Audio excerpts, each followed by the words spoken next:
सबसे पहली चीज कि ये वीडियो आपके लिए बहुत ज्यादा इंपॉर्टेंट क्यों है। जैसे कि आप सभी को पता है कि अभी कुछ टाइम पहले फेज 13 का एग्जाम हुआ था और उसमें बहुत सारी गड़बड़ियां हुई थी।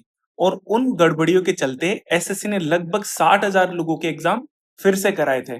अब इनमें बहुत सारे ऐसे लोग थे जिनका एग्जाम सही से कंडक्ट भी हुआ, सारी चीजें सही हुई, लेकिन उनको फिर से री एग्जाम के लिए बुलाया गया। और बहुत सारे ऐसे लोग थे जिनको मैं पर्सनली भी जानता हूं, जिनके एग्जाम में गड़बड़ी हुई और जिनका सच में री एग्जाम होना चाहिए था, लेकिन उनका नहीं हो पाया। अब एसएससी ने तो इन 60,000 लोगों का अपनी तरफ से री एग्जाम करा दिया, लेकिन इन लोगों का क्या, जिनके साथ सच में प्रॉब्लम हुई और वो री एग्जाम नहीं दे पाए। और पता है, इनमें से कुछ लोग एसएससी के पास भी गए थे, उन्होंने अपनी चीजें रखी भी थी, उन्होंने बताया भी कि हमारे साथ गड़बड़ी हुई थी, हमें री एग्जाम में बैठने दिया जाए। लेकिन एसएससी ने इन लोगों के लिए कुछ नहीं किया। अगर यही मेजर्स जो अभी मैं इस वीडियो में आगे आपको बताऊंगा, वो अगर फेज 13 में लेते तो इन लोगों का री एग्जाम 100% होता।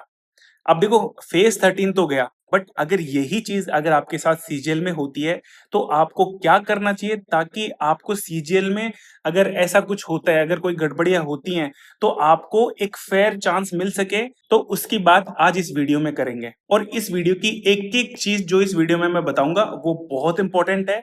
इसीलिए आप इस वीडियो को पूरा एंड तक देखिए ताकि आपको सारी बातें समझ में आ सकें। तो चलिए, आपका हमारे यूट्यूब चैनल द रिपीटर्स में हार्दिक स्वागत है। मेरा नाम अनिल यादव है और मैं प्रेजेंटली इनकम टैक्स इंस्पेक्टर की पोस्ट पर हूं। अब इसमें सबसे पहली चीज तो ये कि यहाँ पर मैं जो भी बताऊंगा उसको पहले पूरा सुनना कि आपको किन किन सिचुएशंस में क्या क्या करना है, और उसके बाद किसी कंक्लूजन पर आना, क्योंकि इस वीडियो में मैं इंडिविजुअल की बात करूंगा, ना कि पूरे सेंटर की। क्योंकि जब कभी पूरे सेंटर में कोई गड़बड़ियां होती हैं तो उनका तो री एग्जाम होता है, जैसे कि फेज 13 में भी हुआ था कि पूरे सेंटर में अगर गड़बड़ियां हुई हैं तो एसएससी ने उसका री एग्जाम कराया था।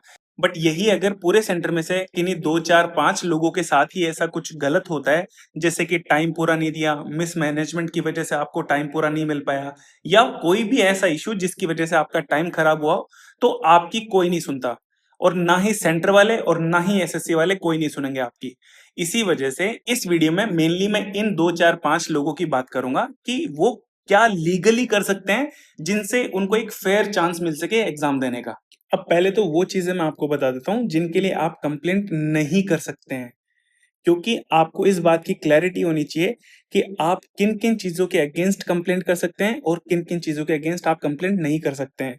और जिन चीजों के अगेंस्ट आप कंप्लेंट नहीं कर सकते हैं उनके लिए आपको क्या क्या करना चाहिए या फिर आप क्या क्या कर सकते हैं, उसकी पहले हम बात कर लेते हैं। जैसे आपकी फॉर्मेलिटीज पूरी नहीं हुई, आपका बायोमेट्रिक ही नहीं हुआ, कभी कभी इन्विजिलेटर आपको बीच बीच में आके परेशान करता है कि साइन कर दो, थंब लगा दो, फोटो चिपका दो, या फिर आपका पेन खराब है, या फिर रफ शीट आपको टाइम पर नहीं मिल रही है, तो इन सब चीजों के खिलाफ आप कंप्लेंट नहीं कर सकते हैं। अब आप इनके लिए क्या कर सकते हैं उसके बारे में मैं आपको बताता हूँ। तो पहले फॉर्मेलिटीज की बात कर लेते हैं कि जैसे सबका बायोमेट्रिक हो गया है लेकिन आपका नहीं हुआ, मतलब लोगों ने एग्जाम शुरू कर दिया और आपका भी बायोमेट्रिक ही चल रहा है, तो आपको उस टाइम बिल्कुल भी नहीं घबराना है। क्योंकि इस केस में जब भी तुम्हारा एग्जाम शुरू करोगे आप, तो आपको पूरा टाइम मिलेगा, आपको पूरे 60 मिनट मिलेंगे जब आप एग्जाम को शुरू करेंगे। तो इसके लिए बिल्कुल भी आपको नहीं घबराना है कि भाई लोगों के एग्जाम शुरू हो गए, मेरा भी बायोमेट्रिक ही नहीं हुआ।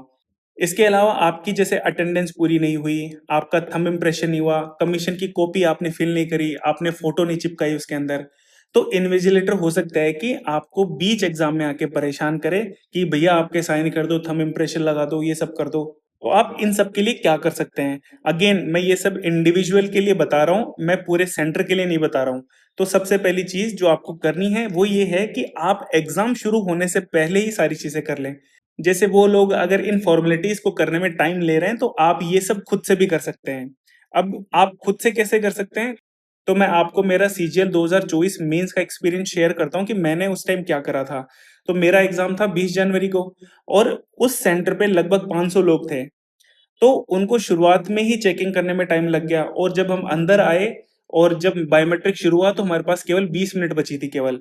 अब इन 20 मिनट में उनको 500 लोगों का बायोमेट्रिक भी करवाना है, और उन्होंने बायोमेट्रिक भी करवा दिया, लेकिन इसको कराते कराते उनको 15 मिनट लग गई।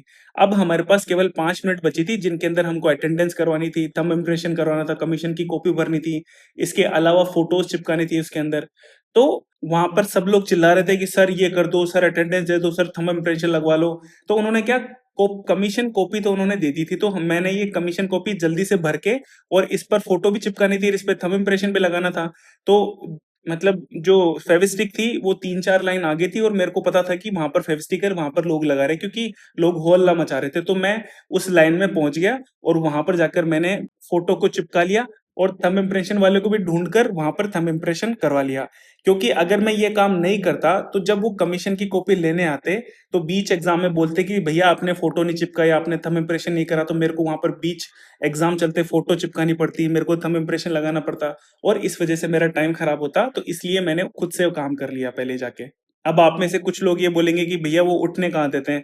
तो देखो, अगर सारे लोग उठकर जाएंगे तो हो सकता है कि आपको वो रोके, लेकिन सब लोग बैठे हैं बस हो हल्ला कर रहे हैं, उनमें से अगर आप एक जना उठकर जाता है तो वो इतना कुछ ध्यान भी नहीं देते हैं। और अगर ध्यान देते भी हैं और आपको कुछ बोलते भी हैं तो एक कान से सुनकर दूसरे कान से निकाल दो, क्योंकि इंपॉर्टेंट क्या है, इंपॉर्टेंट ये है कि आपका टाइम खराब नहीं होना चाहिए। अगर वो 2-4 बातें बोलते हैं तो उनको सुन को इग्नोर कर दो और अपना काम करके चुपचाप अपनी सीट पर आकर बैठ जाओ। फिर रफ शीट भी नहीं आ रही थी, ना पेन दिया उन्होंने। मतलब उन्होंने बाँटना शुरू कर दिया था, लेकिन जब तक वो मेरी लाइन में आते ना तब तक एग्ज़ाम शुरू हो जाता और सब चिल्ला रहे थे कि रफ शीट दे दो, पेन दे दो। जबकि मैं चुपचाप उस आदमी के पास चला गया जो रफ शीट बाँट रहा था। अब इसके चलते, क्योंकि मैं पहले भी उठकर जा रहा था और फिर उठ के चला गया, तो 1-2 इन्विजिलेटर ने मेरे को रोका भी और मेरे को बोला भी कि आप ऐसा नहीं कर सकते हैं, कि आप व्यवस्था को बिगाड़ रहे हैं। तो मैंने उनसे बिल्कुल भी बहस नहीं करी, बस मैंने मेरा काम करा और वापस आकर बैठ गया। क्योंकि उस टाइम मैं अगर उनसे आर्ग्यूमेंट करता कि आपकी गलती थी, आपकी गलती की वजह से हमको परेशान होना पड़ रहा है, हमारा टाइम खराब होता है। अगर मैं ऐसे इस तरह से उनसे बहस करता, उस बहस का ना तो कोई मतलब निकलता, इवन मेरी मेंटल पीस खराब होती। और मेरे को मेरी मेंटल पीस बिल्कुल भी खराब नहीं करनी थी। इसी वजह से उन्होंने जो मुझे बोला उसके अगेंस्ट में मैंने सॉरी बोला कि sir sorry sir, sorry sir, ऐसे बोल के चुपचाप मैं मेरी सीट पर आकर बैठ गया और मैंने एग्जाम मेरा शुरू कर दिया। फिर जब वो आदमी मेरी लाइन के अंदर शीट देने आया तो मैं उससे मैंने एक और शीट एक्स्ट्रा ले ली, ताकि मेरे को दोबारा उनसे मांगने की जरूरत न पड़े। अब देखो, ये सारी चीजें करना हर सेंटर पे पॉसिबल नहीं है, क्योंकि कुछ सेंटर पे जो इन्विजिलेटर्स हैं वो हो सकता है थोड़े स्ट्रिक्ट हो, आपको बिल्कुल भी उठने न दें। तो आपको क्या करना है कि जितने काम आपके एग्जाम देने से पहले हो जाएं उतने कर लो। उसके बाद में आप इन्विजिलेटर्स को रिक्वेस्ट कर लो कि सर, अब हमारा एग्जाम शुरू हो गया है, हमारा ये एग्जाम बहुत इंपॉर्टेंट है, और अगर आपको कोई भी फॉर्मेलिटीज करवानी है, चाहे कमीशन की कॉपी हो या हमारी फोटो चिपकानी हो या अटेंडेंस लेनी हो या थंब इम्प्रेशन करवाना हो, कुछ भी करवाना हो, वो एग्जाम के बाद में हमें रोक लेना, हम आराम से पूरा प्रोसेस करने के बाद ही यहाँ से जाएंगे। मतलब मेरा कहने का मतलब ये है कि आप उनसे प्यार से रिक्वेस्ट कर सकते हैं, आपको उनसे आर्गुमेंट नहीं करना है, आप उनसे रिक्वेस्ट कर सकते हैं। हो सकता है कि वो मान जाए। अब देखो, ऐसा भी हो सकता है कि आपके रिक्वेस्ट करने के बाद में भी जो इन्विजिलेटर्स हैं वो आपके पास में आए और आपको बोले कि फोटो है, फोटो लगा दो या साइन कर दो या फिर अटेंडेंस लगा दो। तो आपको वहां पर कुछ भी बहस नहीं करनी है, बिल्कुल भी। जो वो बोल रहे हैं चुपचाप से आपको करवा लो। अगर वो फोटो चिपकानी है तो फोटो चिपका दो, क्योंकि इससे पता है होगा क्या कि वो अपना काम तो करवा कर लेकर जाएंगे, क्योंकि उनको तो वो करवाना है। अगर आप इस चीज में ना नुक्कर करते हैं या फिर उनको बोलते हैं कि सर मेरा टाइम खराब हो रहा है, आपकी गलती है, तो इस प्रोसेस में आप अपना ही टाइम खराब करेंगे। उस इन्विजिलेटर का कुछ भी नहीं बिगड़ेगा उसके अंदर। आप अपना टाइम खराब करेंगे जो करेंगे, इसके साथ साथ में आप अपनी मेंटल पीस को भी खराब कर लेंगे। अब यहाँ पर मैं मेंटल पीस की क्यों बात कर रहा हूँ, क्योंकि एग्जाम, सीजीएल जैसे एग्जाम में आपका अटेंटिव होना बहुत इंपॉर्टेंट है। अगर आपने वहां पर अपनी मेंटल पीस को खराब कर लिया तो उससे होगा क्या कि आपको उस मेंटल पीस को दोबारा से ट्रैक पर लाने पर या फिर दोबारा आपको नॉर्मल होने में हो सकता है कि 1-2 मिनट और लग जाएं, क्योंकि हमारे दिमाग में चीजें चलती हैं लगातार। जैसे मान लें कि अगर आप किसी से लड़ते हैं तो वो चीजें आपके दिमाग में थोड़े टाइम तक चलती है। तो इन सब चीजों से बचने के लिए आपको उनसे बिल्कुल भी बहस नहीं करनी है। अगर वो आते हैं, आपसे थंब इम्प्रेशन लगवाते हैं, अटेंडेंस लगवाते हैं, तो आप चुपचाप उनसे करवा लीजिए, क्योंकि इसमें ना मुश्किल से आपकी 1 मिनट खराब होती है, इससे ज्यादा नहीं होती है। तो आपको इस 1 मिनट के लिए आपको बहस करेंगे तो आपको 1-2 मिनट उसमें जाएगा, आपकी 1 मिनट फिर वो करवा कर लेके जाएंगे उसमें जाएगा, फिर 1-2 मिनट आप जब नॉर्मल होंगे, आप उनसे बहस करके आपकी मेंटल पीस जब बिगड़ेगी उसको जब सही करेंगे, तो इस चक्कर में आपकी 3 से 4 मिनट आराम से खराब हो सकती हैं। तो इस चीज को करने से बचें। अगर वो आते हैं आपके पास में तो चुपचाप उनसे आप ये काम करवा लीजिए, ठीक है। अब पेन को लेकर भी आप ये नहीं बोल सकते हैं कि सर 2 रुपए का पेन दे दिया, ये तो चल ही नहीं रहा। तो इसमें तो कोई नहीं सुनेगा आपकी। अब आप इसमें क्या कर सकते हैं, आप खुद तो पेन नहीं लेकर जा सकते हैं, क्योंकि अगर आपने गलती से पेन लेकर भी चले गए ना तो एक बात तो वो आपकी जब बाहर चेकिंग करते हैं तो उस टाइम निकाल लेंगे। लेकिन फिर भी अगर आपने छुपा-छुपू के अगर एग्ज़ाम के अंदर पेन लेकर भी चले गए ना और उन्होंने उस चीज़ को पकड़ लिया तो आपके अगेंस्ट वो कंप्लेंट भी कर सकते हैं कि ये चीटिंग कर रहा था या फिर कुछ भी बोल सकते हैं वो आपके अगेंस्ट। इसीलिए खुद से तो पेन बिल्कुल भी नहीं लेके जाना है। आपको क्या करना है कि आप 2 पेन ले लीजिए उनसे। वो 2 पेन आपको देंगे नहीं, लेकिन आप 1 पेन लेने के बाद में उसको आप कहीं पे छुपा दो। जैसे नीचे जो पैर होते हैं, जहाँ पर हम पैर रखते हैं तो वहाँ पर उसको कहीं डाल दो और उनको बोल दो फिर से कि सर मेरे को पेन नहीं मिला, मेरे को पेन दे दो। ठीक है? तो वो आपको दोबारा 1 पेन दे देंगे। तो अगर आपका 1 पेन खराब भी होता है तो आप दूसरे से काम कर सकते हैं। इसके अलावा रफ शीट में भी आप ये काम कर सकते हैं कि आप उनसे 2 रफ शीट ले सकते हैं या फिर अगर वो 2 रफ शीट नहीं दें, तो आपकी जब रफ शीट आधी भर जाती है, तो उसी टाइम आप उनसे रफ शीट माँग लें, तो जब तक आप आधी को भरें, तब तक वो आपके पास में दूसरी शीट आ जाए। अगर फिर भी नहीं आ पाती है, तो आप एडमिट कार्ड के पीछे का जो पेज खाली रहता है, उसमें आप तब तक क्वेश्चन को सॉल्व कर सकते हैं, जब तक आपके पास में दूसरी जो रफ शीट है, वो नहीं आ जाए तब तक। ठीक है? तो आप इस तरह से इन सब चीज़ों को टैकल कर सकते हैं। अब हम उन चीज़ों की बात करेंगे जिनके अगेंस्ट आप कंप्लेंट कर सकते हैं। जैसे कि एग्ज़ाम में सर्वर काम नहीं कर रहा है।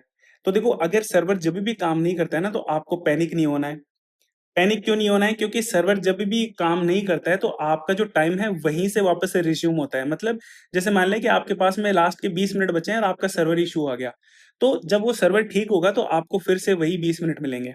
और इन केस अगर आपका जो टाइम है अगर यहाँ से रिज़्यूम नहीं होकर आपकी 4-5 मिनट यहाँ पर खराब हो गई या फिर इसके अलावा कि आपका माउस खराब हो गया, कीबोर्ड खराब हो गया, सिस्टम फेल हो गया, इस चक्कर में अगर आपके 4 से 5 मिनट या इससे ज़्यादा टाइम खराब होता है, तो आपको उस टाइम पैनिक नहीं करना है बिल्कुल भी। अब आप सोचोगे कि भई पैनिक करना तो बिल्कुल नेचुरल है, टाइम खराब हो गया, इसमें आपकी तो कोई गलती नहीं है और आपका पैनिक होना भी बहुत नेचुरल है।